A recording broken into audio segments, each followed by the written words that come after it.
and a happy new year, and a happy new year, and a happy new year, and a happy new year, and a happy new year, and a happy new year, and a happy new year, and a happy new year, and a happy new year, and a happy new year, and a happy new year, and a happy new year, and a happy.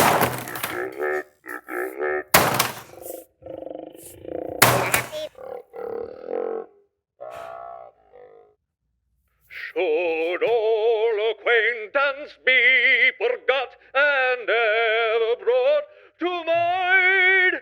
Should old acquaintance be forgot and days of old lang syne?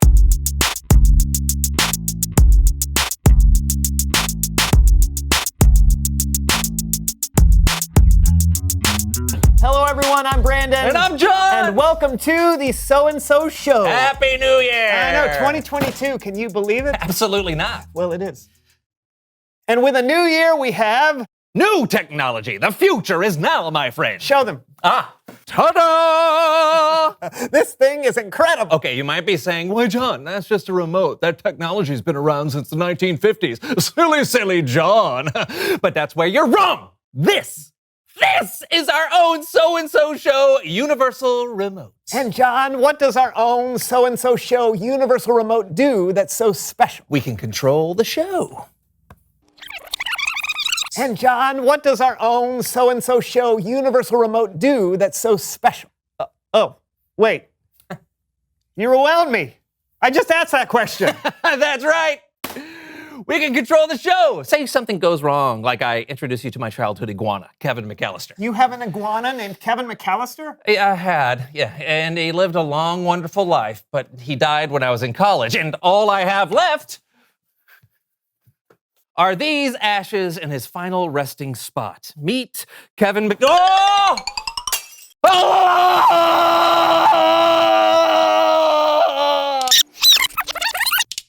Are the ashes right here in his final resting spot.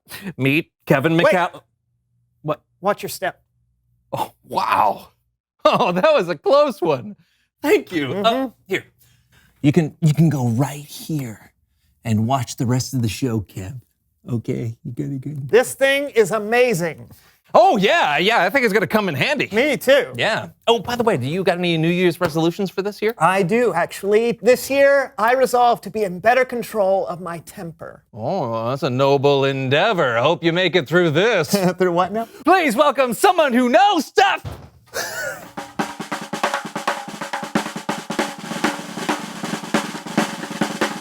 Oh, no. What up, Stooge? No!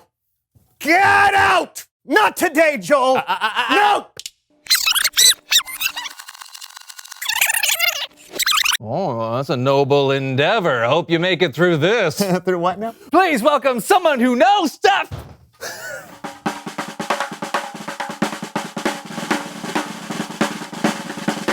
What up, Stooge? Good to see you too, Joel. Come on in. Oh. So, for everyone who has not had the pleasure of meeting you, who are you and what do you know? What up, people? I'm Joel. What do I know? More than these clowns. Boom! Oh, mean. Come on! I mean, you're not here for more than 20 seconds and already you're...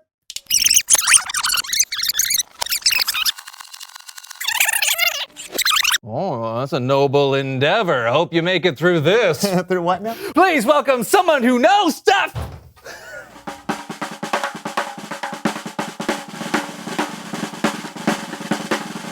What up, Stooge? What up, Stooge? I like that. Come on in. Yeah, you don't need a seat. He's too cool to sit down in a chair. So who are you and what do you know? Yeah. Oh, okay, so I'm Joel. What do I know? More than these clowns. Boom! Clowns. I love the circus. Don't you, John? Absolutely. So Joel is a troll. Yeah, and you know what you aren't? A rocket scientist. No, just, Joel basically insults people on the internet and sometimes in real life. And I just tell people how it is. And if they can't handle the truth, sorry, Stooges! Oh, the truth, okay. What kind of truth is that, Joel? That Brandon starts with a B, and so does a B. Oh. Oh, okay. You think I'm buff? I mean, it's nice. I have been working out, so I'm surprised I mean anyone... buff as in buffoon. Because clown is too kind a word for you. Looks like somebody's about to explode. Like a big, beautiful, inflated, colorful. All right! That's it! Get out! You don't get to just come in here with your beady little eyes. Get out! You don't just get to come in here with your little beady eyes. I would rather play with a yo-yo than to have to look at your face for 30 more seconds.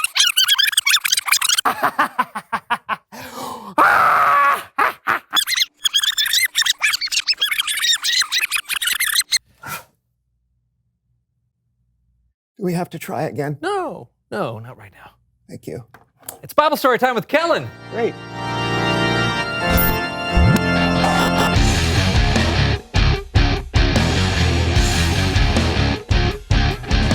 Kellen! Happy New Year! Happy New Year to you! Hey, what story do you got to kick off the new year? It's a wild one. Oh, great way to start. Take it away. Our story today comes from the book of Luke. It's where Jesus is tempted by the devil in the desert. What is a... Oh boy. Did someone say Jesus and the devil? Ho, I think we're gonna need some help telling this story. From me, Melv Solomon, and my peach of a brother-in-law, Greg. I prefer nectarines. Whatever, Greg. Hit it. Glad you came. Glad you're here. I know it's getting late, but never fear. We'll give a blow-by-blow of the Bible story on the Melv Solomon Story Recap. All right, Kellen, do that thing you do. Okay, I guess we're doing this. After Jesus was baptized in the Jordan River, the Holy Spirit led him to the desert where he spent 40 days without eating anything. And that's when the devil showed up and tried to tempt Jesus. The devil said, "If you are the Son of God, tell this stone to become bread." Turn a stone into bread? Oh, that's cold. I gotta sing about this one. Hit it, Greg. Greg. See, pages have fuzz, and I don't like fuzz. What? You've been hitting those overnight shopping channels again, haven't you, Greg? I know it. Play the song.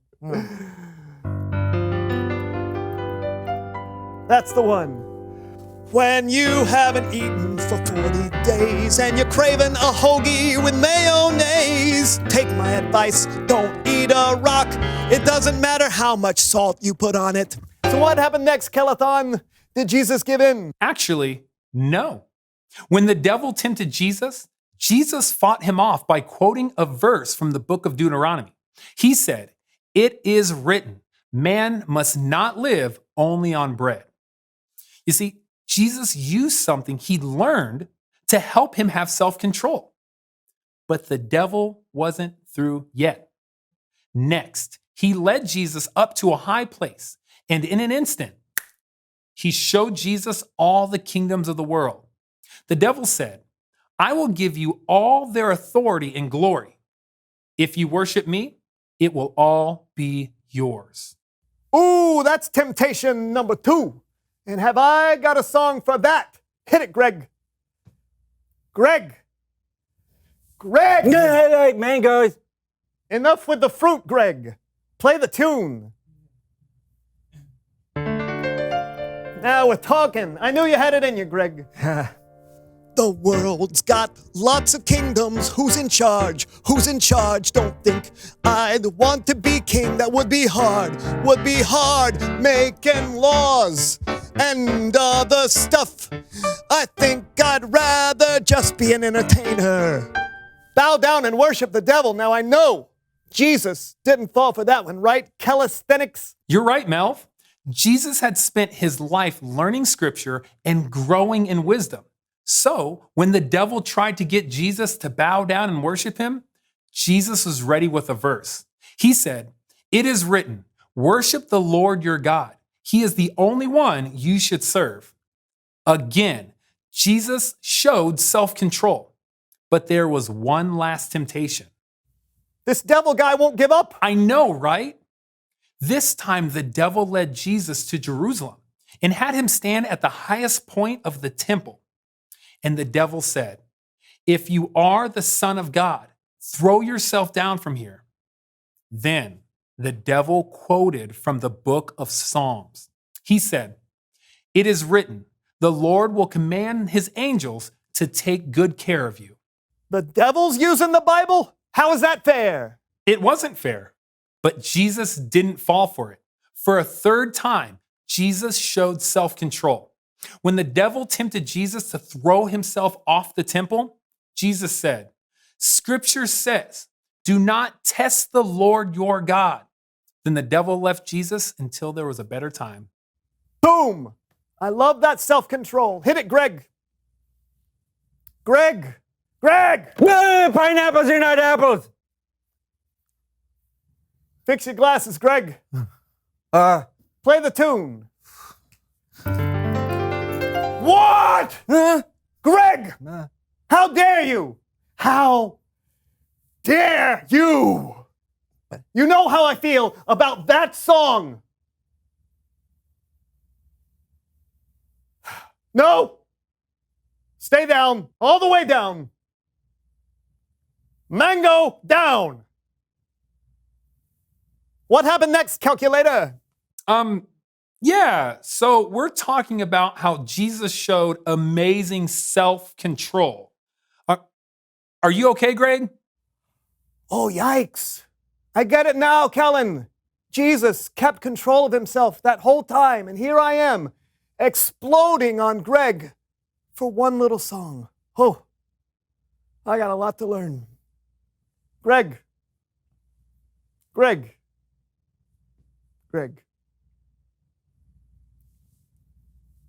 Come on. Come on out here, buddy.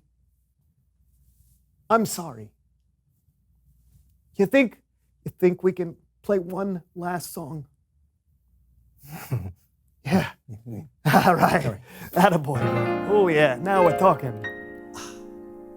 When I think about what's not good for me, like eating 40 donuts before the clock strikes 3, yelling at my friend Gregory, the things that add up to catastrophe.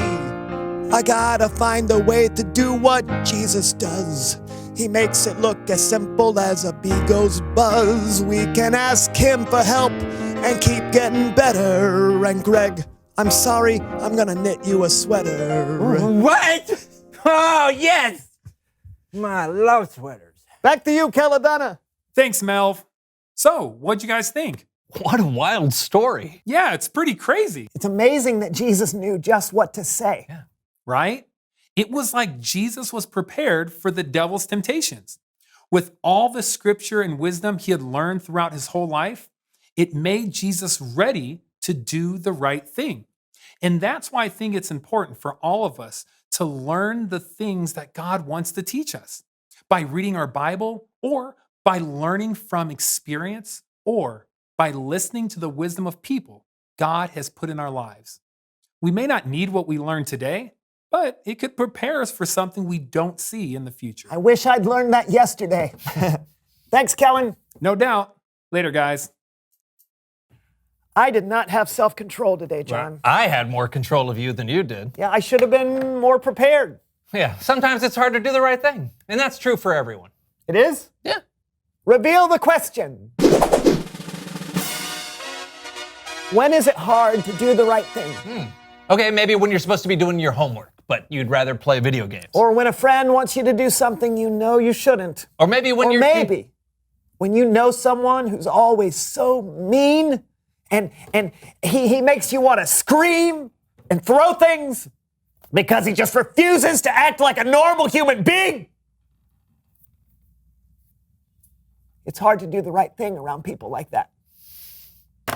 Self-control can be hard, for sure. So get ready now for what you might face later. And we'll see you next time on the so-so.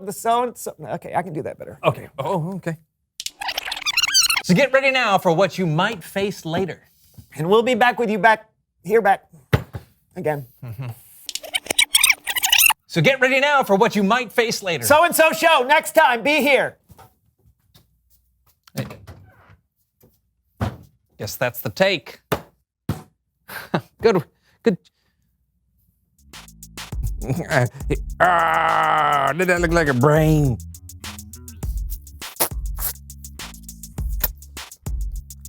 Yeah, why not? Here, try this on. You never looked better, Greg. Oh. I'll be honest, normally there's a hole for my head to come out. Here, more mango. You bet. Okay. Yeah, there you go. Oh.